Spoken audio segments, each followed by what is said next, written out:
առասարակ իր բանասիրությունների հյուսվածքի մեջ թվում է, թե խոսողը հյուսվածքի տեսակետից,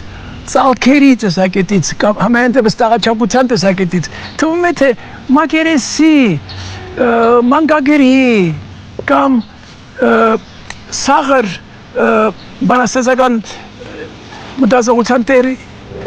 մարդն է այս ամբողջ հյուսում։ Իրականում պարզության եկած այն հսկան է, որ անմիջապես սերում է այդ մեծ հիմքից, թումանյանական հիմքից, որտեղ այլևս հոխորտանք, բարձրագործություն, շարժումներ բացառվում են այլևս։ Ամբողջը գլխահակ, հողի խորքից եկող, մի օր քայլում էինք, ասեց, եթե հանկարծ հարբած լինեմ և ասենք թե